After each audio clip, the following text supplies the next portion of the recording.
Welcome to the latest and the last in our conversation series, The Portal, which asks the question, if we're facing a new normal, what should that normal be? And how can we build a world which is fairer, more just, and sustainable post-pandemic?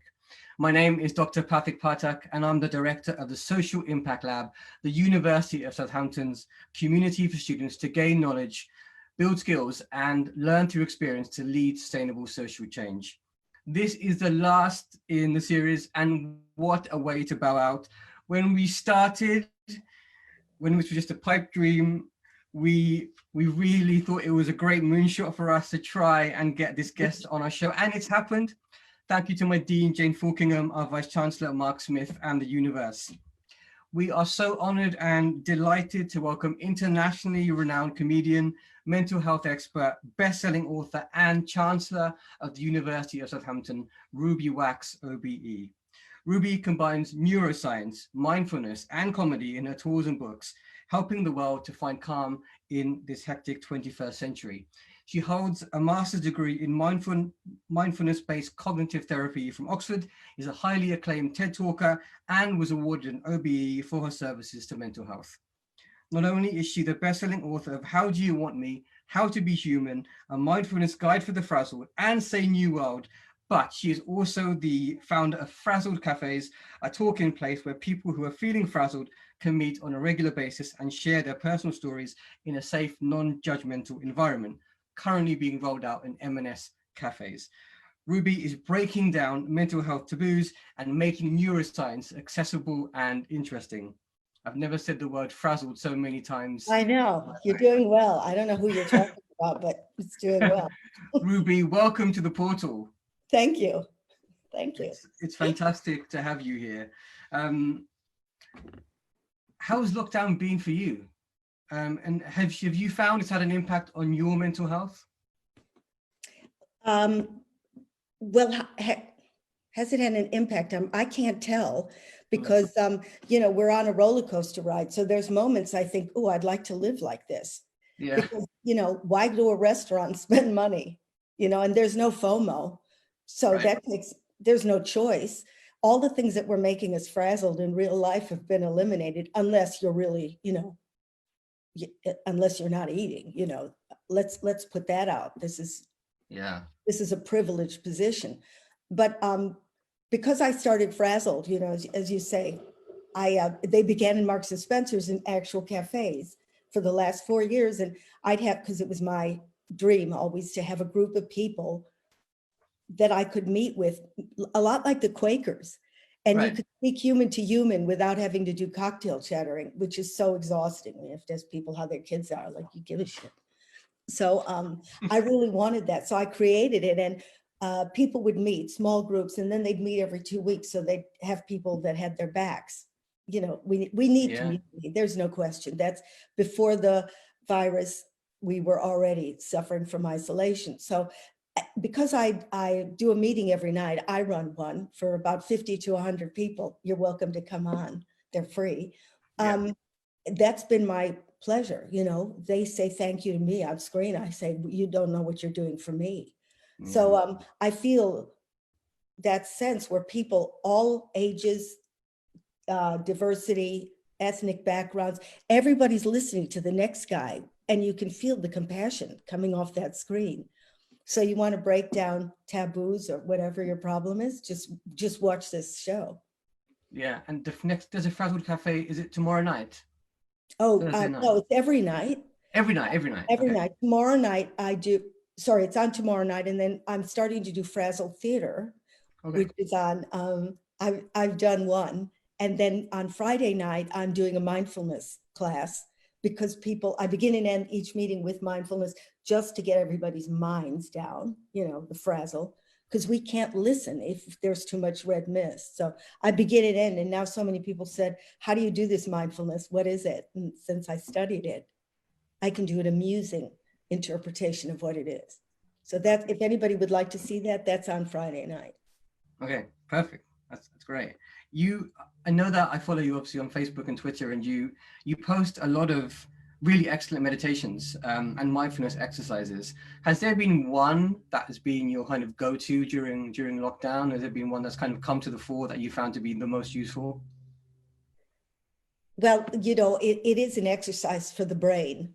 It isn't, you know, people think it's sort of dream catchery.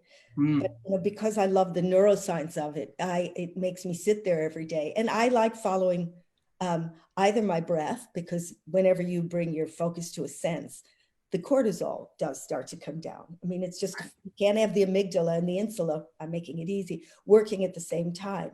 And you don't stay in a sense mode, the thoughts come, but it's a way of observing the thoughts rather than being caught in them the whole time. So I focus on the breath, and also I like any sense is fine when you hook into it. So I like when you just tune into sound. So if now you're listening, just listen. mm. You know, that chatter will slow down. Yeah, It'll come back. But you know, I sort of use these exercises as an anchor, yeah, that gets stronger and stronger the more you do it. It's like getting a six-pack, except it's in your brain. yeah. So the more you do it, the more the more you build that muscle, the better you're able But the to control easier the it chatter. becomes. Yeah, it's easier when the real storms come in. If you've got the muscle, you can dodge some of it. You know, you can throw the anchor down when your boat is being disturbed. Yeah. And I guess the thing that, I mean, among my friends who meditate, the thing that they always struggle with is when thoughts start to appear and they think that means they're failing in meditation. Oh. But it's not, is it? It's being able to then be aware of the thought, but then carry on, knowing that, you know, you're getting back on the horse and there will be times when thoughts appear, but it's being You the need it. awareness. Yeah, your thoughts are, we didn't get here without thoughts. I mean, we're not Right. blocks to cement. So you want the thoughts to come in. It's like a barbell. You know, when you go to the gym, nobody goes, oh, you lie on your back and then you get up again. And then you lie back down. You don't think there's a mistake. That's the exercise. So you watch Yeah. the thoughts. They could be cruel, they could be funny, and then you come back to the anchor. Then they pull Yeah. you. But what you get is you get that muscle that helps you be aware rather than thinking, oh my God, I'm this screwed and I'm caught and this is who I am. It turns out we aren't who we are. We can train the brain in phenomenal ways. Yeah. Do you have do you use a routine for your mindfulness? Is it first thing in the morning and last thing at night, or Yeah, do you first thing do in it the when you morning. need to? First thing in the morning? Yeah. Okay. Sometimes John Kabat-Zinn, who's invented the whole thing, says when you get up in the morning, just sense your body, you know, just, you know, plug into this thing. Immediately that's mindful. And Yeah. he even says, as soon as you're aware, are you breathing in or are you breathing out? It's just, you know, bringing awareness. Then you can do anything. You know, it's not something to be held on to all day. Yeah. Do you find that you become a better meditator over time? Is it Yeah, something that you there's no find? such thing. Okay. You know, you sit and it's a, oh my God, it's a horror movie. If I Yeah. told you my thoughts, it's a horror movie. And it's like somebody's machine gunning me down. But now I'm getting used to it. And so I go, oh yeah, that's like I'm watching that film. Yeah, I got it. Okay, there's my mother telling me I'm an idiot. Yeah, I've seen that one. You know, they come back. You have an imprint. But Yeah. I'm a little bit, you know, I could be thinking now, I don't think I'm making sense, but I'm so used to that recording that you go, oh, well, that's just a recording. Yeah. And being able to externalize that and not think of it as yourself. And Well, otherwise I'd start tripping up and then you'd start going, oh, I'm sorry, you know, and your heart would start pounding and you'd lose focus if you yeah. really believe your thoughts, Yeah. especially Yeah. on stage, that could really trip you up. On stage, well, yeah, absolutely. I can imagine. Can we talk about generally? So during lockdown, during the pandemic, um, have you been aware of the general impact on mental health? Has it? And we see stories here and there, but systematically, are we aware that it's had a negative effect in terms of anxiety, depression? Well, I think we're trying to put the elephant out of the room. I never said that before. Mm. Is that you know, people have been traumatized, even though, hey, everybody's back in the pub. Let's pretend nothing Yeah. happened. Something did happen, and the people I see, sorry, unfrazzled are not the 1 in 4, because if you're seriously mentally ill, we tell you, push this button now and we'll tell you where to go. We're not therapists. I mean, I am, but that's not what I do. I never did therapy. I just studied it and did for comedy. But what we do is you start to get the pulse, you know what I mean? It's like I have a TV of 100 people. So I sort of get the pulse of where people are at every moment during this pandemic. So they went from numbness to anger to, now some of them are actually making peace with it. I think we're underestimating the trauma. Part of, what I just wrote a book about is I can throw you some more bad news, but that'll frazzle more. And we are so attracted to bad news. But the bad news is, because you asked me, the next pandemic is going to be mental health. There's no question. And we're pretending it's not going to happen. Yeah.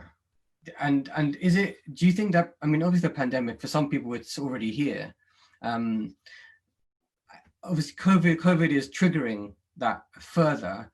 And given that everything, and you're right, people Zoom surfing, we hear about this a lot. Zoom surfing or doom surfing? Well, you can use technology. There's the case. Who knew it would be something that could bring people together? Yeah. I never believed this. So, it's this, all our problems were around before this thing. It's just been magnified now. What did you say that COVID brought on? What? Doom surfing. Yeah. And we're doing that a lot, and it's exacerbated obviously the mental health issues for people who've had mental health issues. It probably brought on new mental health issues for those who didn't. What brought it on is the news. It's like listening to the plague, and people are ringing the bell going, bring out your dead. I don't need to hear the death tolls every night, and yet I stopped watching. If frazzle doesn't mean stress, because stress we need, that's our engine. But frazzled is a neurobiological word. It means stressed about stress. So now we're thinking, oh my God, nobody else is this stressed. Where else is it? It's this dialogue, and that's going to break down our mental health. Not so much, COVID is, all right, you're in your room. Now when you start thinking and churning, going, I'm now going to die. I don't know how I'm going to get out of this. Of course you're thinking it, but we have to learn some way of, I can't take this much anymore. So turn off your television. You can't take this anymore online, turn it off, because you need it too. Let's not kid ourselves. I want to see this and I want to hear the news, but none of us have a gauge as to how much can we take. We never had that. We have Fitbit to tell you how many, if you've gone up the Himalayas, and tomorrow it tells you swim the Amazon, but there should be a mental Fitbit that says, for you better shut it down because you're about to have a heart attack. And another person says, yeah, you keep jogging because you're fit enough. Yeah. So we need a gauge, and mindfulness is my gauge. It says, back off now. And that means I have more energy when I come back on, and everybody else is falling apart. Yeah. How are we, mindfulness, I guess it'll be interesting just to reflect on the movement, because mindfulness, I suppose a few years ago, seemed like it was riding the crest of a wave. Then we had the mindfulness critique and people saying that it's been commodified and it's kind of been de-anchored from its original moorings. Do you think the movement is growing, or do you think we've reached a kind of inflection point where something needs to be a bit different to reach that next tranche of people who weren't early adopters?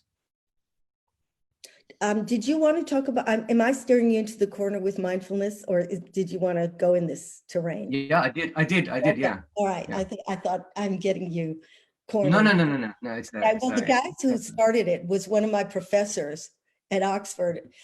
He was one of the co-founders of mindfulness-based cognitive therapy. And the guy who really brought the ideas over from the East was a molecular biologist called John Kabat-Zinn. So we're not talking about people who wear pillowcases on their heads.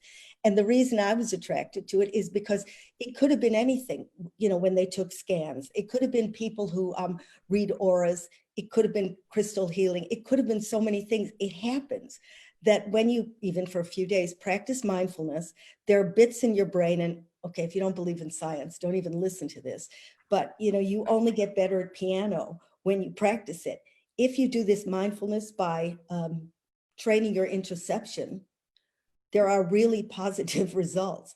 The amygdala deactivates, the whole parasympathetic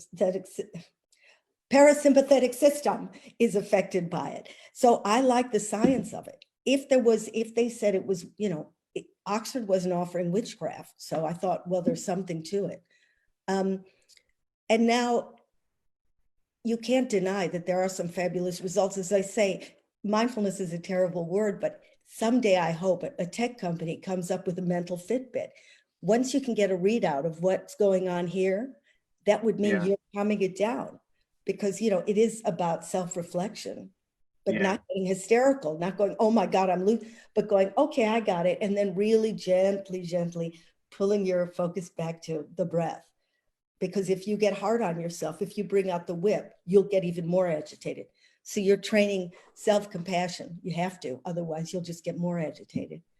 And, it now is in Parliament. In my new book, I went to where they teach mindfulness in schools, mindfulness in business.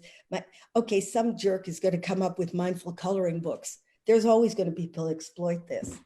And yoga didn't do badly, No. It is yoga, that's what it is. So why would it go away?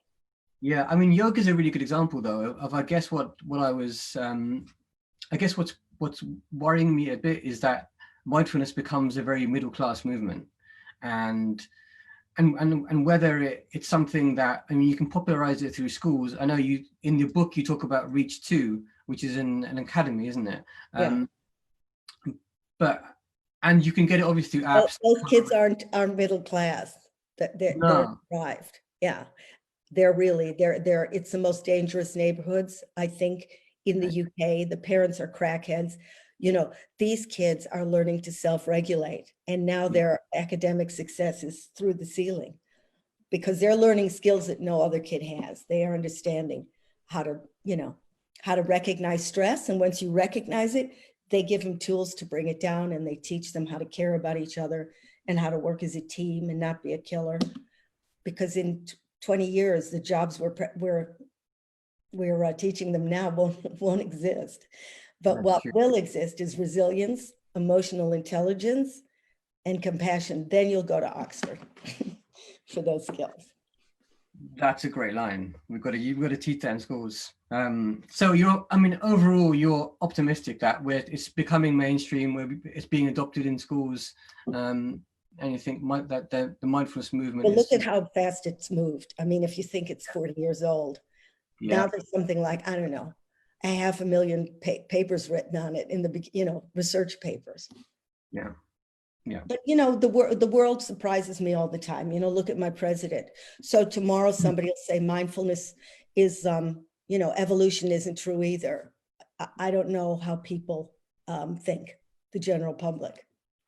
If anyone wants a really, not a good laugh, but maybe a terrifying viewing experience, Ruby's interview with Donald Trump from, was it 25 years ago? Something like that. Is that right? It's so, I mean, it's amazing to watch it. No, it's not years ago. But I watched it a couple of 15, nights ago. I think. Yeah, I watched it a couple of nights ago, and you were on his plane, weren't you? And he was talking about how his plane could double up as Air Force One. It's a disgusting interview. If you watch some of my shows, don't watch that one. There's really good ones. That was all because he scared me, but he threw me off his plane. Yeah, I saw that. He told me he wanted to be president, and I started laughing. So he said, that's it, I want her off my plane. And he threw me and my camera crew off the plane, and we were in Arkansas for many, many days, which is dangerous. Oh, is that what happened? Because the whole show, if you saw the whole show, it's looking for Donald. So we go from state to state to state. Meanwhile, it becomes fascinating because we go to shooting ranges in Arkansas where they shoot targets with Saddam Hussein on it. We go to a place, it's like Dollywood, but it's a grotesque kind of doll that they sell to poor people that costs $500. There is true madness in the South. And then eventually I found Donald again, and he was judging a beauty contest. And he liked me then because we had a private talk. But he was terrified. Yeah. Yeah, he seems it. He definitely seems it. Can we just switch gears a bit and talk about mental health in the workplace, and especially what employers should do right now to look after the mental health of their workforce, and looking at the university and universities more generally, because just before we were on the call, we talked about how right now the sector's in flux, a lot of uncertainty, a lot of talk around casualised staff being released. Do you think the universities should be leading the way in terms of, so because we are science-based institutions, we should be using science in terms of looking after the mental health of our workforce. What is it you think we should be doing right now? If I knew that, I would be publishing that paper. I don't know. I don't work from the top down. I'm only doing, for my small little contribution. But I did offer Southampton a long time ago to do Frazzle cafes. By the way, they're free. And it's all I know. It's like, I'm sure there's other ways outside of mindfulness. It's Tai Chi, yoga, there are other ways, but within a company and within a school and within a business in general, we don't have enough money or time to get everybody a therapist. A lot of big businesses now have a team of therapists. Yeah. God knows how they're trained, but okay. So that means one person to one person. That's what therapy is, and 6 sessions. Why don't we just tear that one up? Okay, but it's better than nothing. If somebody else had this going, I'm trying to get where you get a whole community together and you talk what's going on in your life. This means that we might be able to nip some serious mental illness cases in the bud, because as I said, talking is half the cure. That's what they should be doing, making a safe place where employees can just, 1 or 2 sentences, they can have breakout rooms. If you show vulnerability, then people trust you. And that's how you make money. And that's how, if you're in business. I don't want to do work or trust anybody who I can't read, but I can smell a phony. I read Catcher in the Rye and I learned. So I think they have to find some way of being authentic. All businesses do, as far as I know, is either have a motivational speaker who makes them, but really believe in, yourself, and you've got the power, think positive. Everybody gets hysterical and then they go home and they do whatever they were doing. If I had another answer, I'd do it. But I have, even Southampton, I said, why don't you use a Frazzled? Here it is. Well, we'll take it on review. They never did it. Okay. They never picked it up. It's free. I said, I'll help you do it. And this is our offering now. Of course, it was in situ then. It had to be in, workplace. Now it's online. Well, I think I don't know what else to say. I think that's great, actually. I mean, the fact that you made the offer, I wasn't aware that the offer was made, and I'm sure there are people at university. I'm seeing it now on the chat on Facebook. People saying, "Let's have a Frazzled cafe at the university." So you know what I'm saying? Come on, it's free at 5:30. I'm not doing it next week because I have to have surgery. So I'm only doing it, I think, Wednesday, Thursday, Friday. But just come on and have a look at this and then get back to me. Just take a look. If you go on frazzlecafe.org, you just join. Okay, I'm going to join. I'm hoping people on Facebook, please join. You don't have to join them. You don't have to fill out a form. Yeah, come on and let's have a look, because I think it's a brilliant thing. And I guess one thing that I've noticed is, and it's what you've been saying, is that this is part of the work, right? I mean, you shouldn't be seen as additional to your working hours. If you're using mindfulness during your working hours, it's there. It will improve the quality of your work, your concentration, your presence. So rather than us kind of seeing as, well, that's kind of your private concern, do what you want outside of working hours. If we can just have, some license and buy-in from senior management and leadership saying, when you need to meditate or do yoga, meditate and do yoga. If it's in working hours, it's in working hours. I mean, I think that would be a really positive, powerful statement. Or, in the chapter on my book, and now for the good news, in the chapter on business, there's something called B Corps. Look it up. It's a new association that these companies have to follow certain codes, like they have to be, the supply chain has to be checked. They do things for the environment. There's fair pay. There's lots of things. And it's grueling, but then the company gets that B Corp stamp, which will be, those are the companies that are going to succeed in the future. But I did go to Patagonia Sportswear Company, and for 40 years, they've been walking the talk. And what they do is there's hours in the day where they go out and they work in the community. And they also take time off, and they have, has a project, you know, that's environmental. Well, you don't need to meditate. If you send people into the community and they really help people, that also kicks in that oxytocin. So that's also, you know, you don't just have to do frazzle. If you give people time, and it's part of the workday, you know, who has time, and they literally do something in the community, I don't know, a soup kitchen or whatever. When they get back to work, watch how cool they are. Okay, we need to have a call after this, Ruby, because social enterprises, which is what B Corps are, this is exactly what we do in the Social Impact Lab. And I think it would be brilliant to develop projects for our staff as well. If you're not part of a social enterprise, to go and volunteer in the community, as you're saying, it's great to boost that the relation between the city and the university. Be great for town gown divide. Somebody really has to organize it. You know, Patagonia, it's in their blood. You know, it's part of their thing. If you just throw it at them and say, everybody go out and do it, everybody will go hide. You know what I mean? That's, you really have to say, this is part of the thing. Your money isn't affected. You can go home at this time. And they have schools in the Patagonia building. So you don't have to send it to childcare. Between the buildings are your kids learning. Wow. It's a whole, it's from, I read a book called Conscious Capitalism and another one called Firms of Endearment. And they really talk about firms of endearment, and they really talk about what B Corps are doing. Yeah. No, social enterprises, B Corps, community interest companies, they're all doing fantastic things. So it's great that you highlight them in the book. Can we talk about students? Because obviously we're a very student-orientated place of work, universities, and we're seeing, obviously, because of what's happening with COVID, and we talked about this as well, that students will be returning to a very different environment where it's not going to be face-to-face. They'll be in bubbles. They'll be in campus one or 2 days a week. There's going to be a real impact, isn't there, on student mental health? Clearly there was during this semester.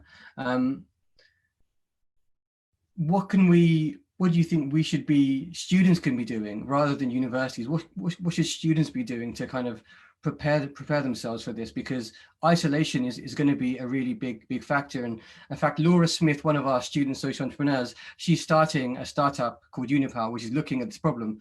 There's 1 in 3 students reports feeling lonely on a weekly basis. 1 in 6 reports having no true friends at university. So even before COVID and the isolation that's brought in, there was an epidemic. That's clearly going to be ramped up. So that's a real concern, isn't it? For the next year at least. Yeah, I don't know.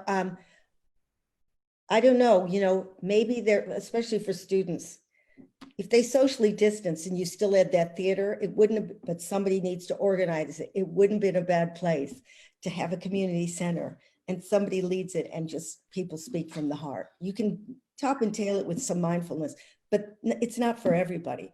But, you know, these kind of town hall mentalities. All right, now you could say, well, nobody can go out. Well, you could probably socially distance and still have it. I don't have the answers to these things. I feel so sorry. If I was young, no one has, really, right? I'd be in the streets with a pitchfork. I feel really sorry for young kids. Really. Yeah. I mean, it's a difficult. There's going to be that's the pandemic. That's a whole generation that's going to suffer because of this. Yeah, absolutely. But if we can give them some of the tools through mindfulness to cope, you know, that doesn't really. It'll get to some people, but everybody's a different fingerprint. You can't say this works for somebody. The profound loneliness is something that has to be dealt with. I don't think we're natural born sages sitting in a cave. The loneliness will really break people. Yeah. Yeah, so finding ways to create those connections virtually when it can't be done physically is an important kind of remit for universities and the welfare of our students. Yeah.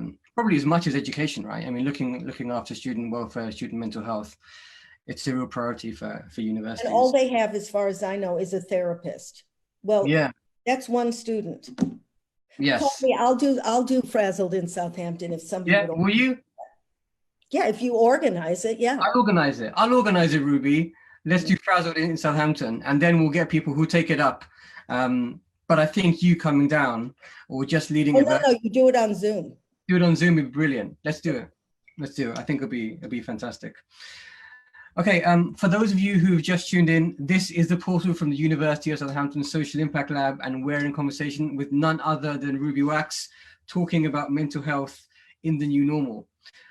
Please remember to post your comments and questions, and we will get to them shortly.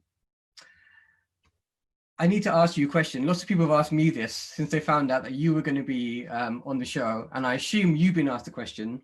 What exactly does a chancellor do? Is it like being a patron? Is it purely ceremonial with the handshaking, or is there a wider scope for your work? No, it's as far as I know, it's ceremonial. Okay. I mean, I visited. I'm really impressed. There's Wendy Hall. You know what they're doing Wendy. is Fantastic. really impressive. Yeah, and I went to see there's oceanography going on. It's really impressive. Yeah. So I visit. I'm curious. I mean, I'm educating myself on Corsa. I'm doing a course on those free things. I mean, that's remarkable. I don't mind getting lectures online. But I visit Southampton, but really it is just wearing the robes. Wearing the robes. And my son went there, so I thought, Oh, did he? Yeah, he did physics. He did physics. Yeah. Nice. We're good for physics. We're good for everything, but we're good for physics. We're very good for physics. Okay. Can you tell us a bit more about your new book, And Now for the Good Stuff? Because it's good news. In September, is that right? September 17th. You could order it now. And we're ordering it for the library. And I said we're going to use it in our social enterprise module, and because there are so many great social innovations in there. Could you talk us through a couple of the ones that kind of have really inspired you?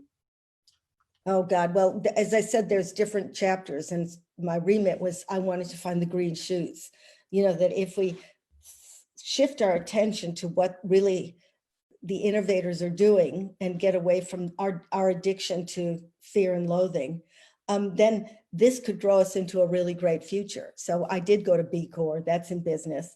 I worked, Patagonia and Elaine Fisher, and you pick up the vibe. These are pretty happy people, and they're working and they make money. Then I went to Finland to watch how they teach kids, and also in the UK. And it's always community. They teach kids to work as a team, that the really maybe bright one, and there's one that's not so good in the course, they make sure that kid is, there's real pride in that maybe smart kid teaching the other kid. And the teachers encourage them to ask really stupid questions, because those are the kids that think out of the box. And those are going to be the most successful ones. So there's no grading system like that, especially in Finland. They said, we don't want a Nobel Prize winner or a hedge fund person. We want people to be really, have self-respect and feel safe. And, they're getting some interesting results. It's sensational. They don't even teach in rows. They teach in a circle, and then there's a bigger circle. So the kids talk about a project, right? And then they turn around to the person sitting behind them in the circle, and the other person, I forgot what they do, but they talk about, did they hear what the other person was? Here's how they delivered it. Were they listening? I mean, it's not a criticism, but it's a conversation about how they had the conversation. What was the quality of it? Who was listening? Did they take over? Whatever. So they have like a system where people really care about them psychologically, and they learn psychologically how to mature. Or in Reach 2, they have a thing where when the kid feels stressed, he goes into the corner where there's a color chart. So it's green, yellow, red, and he knows he's in red, or she does. And so they have tools to bring him back down to green. and then they go take the test, and the results are pretty sensational. Wow. So they're taught to self-regulate. They're taught to self-regulate, and they're taught kindness. All the kids have to get in circles sometimes and say, I'm really happy you're here, because the parents who, as I said, really are unemployed, or they're drug, a lot of drug addicts or criminals, they built the kids a Zen den, and the kids go in and meditate. And then they learn how to plant vegetables. Some of them didn't even know lettuce came out of the ground. And then they just learn these skills, and these kids are so emotionally savvy. And you could see, if they weren't taught that, what they might become. They're very nervous, and some of them are traumatized, but they're defrosting now. Wow. I found communities in the chapter on community that I'd like to live in, these eco villages, which there's about 10,000. So there's eco villages. They're all over the world. Okay. But they're building these zero emission little village, not village, there are 2,000 people in some of them. And they work as one is near Cornell, work as professors in startups, but the community works for each other. So if something goes wrong, everybody pays for it. And they all have a big vegetable patch, and then they have communal dinners if you want it. And they help each other out. If somebody's in trouble, there's a website, and about 6 people come to help her fix her, her computer. And then she has to actually write to people saying it's already fixed. So everybody's got everybody's back. There's childcare. These are sensational. And now there's some in cities. There's even one in London, these eco villages. Oh, okay. Yeah, there's one in London called Bedzed. It's in South London. They have the Peabody Trust, so it's also free. And then other people pay. And it's got that, they know how to retain heat.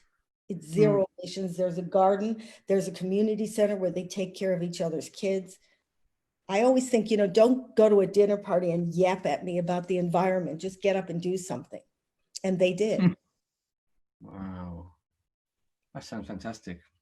Want to move to Finland now, take my 7-year-old out of his primary school and or to Reach 2, or look for mindfulness in schools. Yeah, I looked for Reach 2, the academies. Unfortunately, there's none near Southampton, but hopefully if there's a school here in Southampton and who are interested, then they can reach out to Reach 2.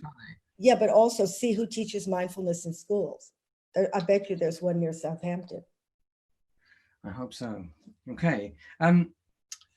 Let's go now to questions, because we have lots. Okay, and then at 5:30, I know we're going to finish. I go and do a Frazzle Cafe. So if you want to sign up now, I'll be there at 5:30. Okay, all right. Let's do this. So we've got just a lot of love on Facebook. Love the idea of a mental Fitbit. Lots of people saying they want a mental Fitbit. This is a really big thing. Any innovators out there who are working in neuroscience who can figure some of this tech. Yeah, wearable tech would be amazing. Let me just see. Have we got any questions? There's so many great compliments. How small contributions are making a big difference. Just saying yes to Frazzle Cafe at the university. There are lots here. People talking about how they're running Tai Chi. People saying let's take up Frazzled Cafes. Frazzled Cafes are brilliant. Someone's asking, how do we join Frazzled Cafes? But you've said, haven't you, Ruby, that you can go online? Yeah, frazzlecafe.org. You can go tonight. And on Friday night, I'm teaching mindfulness. Okay. We'll put all the links into the post as well. So you can just click on the links and go straight to the Frazzled Cafes. But tonight at 5:30, and again, people saying flexible working this is what it should all be about. Giving people the trust to set their own working patterns and build in self-care. Someone saying, Ruby, please get a campaign to improve mental health awareness and mindfulness in schools. But they've done it already. They've done it. That's an open. That's at Oxford, really. They've done it. Yeah. Thanks. Someone saying there are not enough well-being activities for staff at the university. We need better support for staff. Laura Smith, who I did mention earlier, she says how loneliness is reaching astronomical proportions, and societal view of treating symptoms of mental illness rather than the cause is really harming our young people. So that's I think is right. The cause is loneliness, and The cause is loneliness. the cause is comparing yourself with other people you think are doing better than you are. And the cause is, we know the Yeah. cause, but now we need to talk about each other with each other and say, this is really bothering me. Oh, I'm really alone, instead of how are you? I'm fine. We got to Right. fine out of our vocabulary. That's true. I mean, and social media isn't helping, right? I mean, it's just what it was described as an envy machine. I mean, people airbrushing their lives, and it's just it's horrendous. I wouldn't want to grow up in this time. It's Yeah. as you said, and one of the things you've said is we're killing ourselves with our minds, but it doesn't help when our minds are being so Well, strong no, we're killing ourselves with our own thoughts. with their And own thoughts. thoughts are being manipulated. Yes, that's Yeah. the thing. Yeah. We've got so many people saying yes, please, Ruby, to Frazzle Cafe Southampton. Rob says young professionals are hitting similar loneliness issues. Hearing about new graduates in workplaces who are in shared houses, which is normally great, but during lockdown they're almost confined to their one room because they're afraid to interact indoors with their housemates. Yeah, that's, what happened to dorms and things. I mean, Yes, that's where I mean, you really socialized. yeah, And student unions. Wow. exactly. I Yeah. mean, yeah, and I mean there are plans for The this whole point of going to university is your social life. exactly, which is what the whole kind of the online teaching thing kind of misses, is that the campus experience. I mean, that's what university is about. Got a question from Laura. How would you view online alternatives to forming meaningful connections as well? So a two-pronged approach to student loneliness: frazzled cafes on campus and online communities to fight loneliness during and after lockdown. I guess the question was about the value of online alternatives. So I mean, you can talk about frazzled cafes because they serve a really useful function, right? And they're doing great things. We're hitting loneliness right in the bud. And Right. there's very young, and there's people you go, oh, they, successful Yeah. with no money, and what's great is to say everybody's the same. That's the only way we're going to break down them and us, is that you see you have different skin, but you're talking about the same thing I am. So, again, how do you get over your bigotry? Well, Is yeah, everybody suffering? Question from Mildred. Mildred, what a great name. Right. Mildred asks, what is Ruby's opinion on the interaction between mental health and comedy? Does one inform or help the other or hinder it? If you have mental illness and you're the 1 in 4, it's got nothing to do. It's just what you do for a living. Like 1 in 4 people aren't that funny, I always say. So there's no connection. It's like saying, do all weather girls get shingles? If you're mentally ill, you're not laughing. Nothing's funny. But if you're frazzled, that's why it's really, I am funny on Frazzled. And on the shows on Friday, yeah, it's a really good medicine. It's a really good medicine. People get happier. Duh. Yeah. I'm going to go for one last question. The question is from Steph. What gives you hope at this time? Well, the stuff I learned in my book. And now for the good news. The fact that I met these people and I saw the whites of their eyes, including Extinction Rebellion, and at the end I did charities that I really feel are they're young and their hearts are in the right place. It's none of this corporate crap. These are the green shoots again. Just meeting all these extraordinary people, that gives me hope. And if I just surround myself with them, I don't even have to look at the other stuff. I only have one set of eyes. I can decide to turn away. I better work for a living to do that. But a lot of these things have to do with jobs. I'd work at Patagonia. I'd work, in these soup kitchens where you get paid. I'd live in one of those communities and just pick turnips, and they let me stay there. There's deals to be made. But I mean, as a kid, as a young person, I don't know. You know, I already did it. Yeah. But I Yeah. guess, I mean, that You need money. If you're studying to be a doctor and then you don't get a job, that's criminal. That's just criminal. Yeah, yeah, absolutely. Well, I guess that's universal advice though about the environment you immerse yourself in, right? It dictates your state of mind. So and then you blame it, and then you go up, you know, then you're more frazzled, and then you blame the next person, and it's a vicious circle. Oh, good, it's the president's fault. Well, he wouldn't have been elected if everybody was in their right minds. Yeah, so we still have agency. I'm not naming names. I think we know who you're talking about. So, right, that's pretty much all we have time for. Ruby, if it's okay, just before I wrap up, if I can call you on Zoom just after we finish the call, just for a little debrief, that'd be fantastic. Thank you so much, Ruby. Sure, thanks. It's amazing. Thank you. And it was such an enriching conversation. And from the comments, there's so much support for what you're doing and bringing Frazzle to Southampton. So we're going to make that happen. It's going to be my mission for next year. If you don't already follow Ruby, why wouldn't you? But if you don't, you can find her on Twitter at RubyWax, at Facebook at RubyWax Official, and her website is rubywax.co.uk. Her YouTube is Official RubyWax. For more information on Frazzled Cafe and how to get involved, visit frazzledcafe.org. As I said, we put in all the links in the post as soon as we finish, and there is one today at 5:30. There is another, and again when Ruby's running a mindfulness session. So this is our last portal. Oh, but don't be sad.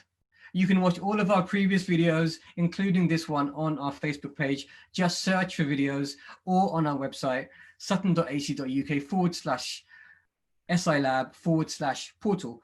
I want to say a huge thank you to my wonderful team, Sarah, Mika, and Magda, and our interns, Thea, Shannon, and Amber, who you don't see on screen. You just get to see my ugly face. But they work so hard to bring this content to you. I want to say a massive thank you to all of our guests in the series so far, especially Ruby, who's just been phenomenal. And it's been such a pleasure to talk to you. So stay safe, take care of yourselves, and join us in building a new world in which we can all thrive. Thank you, and good night.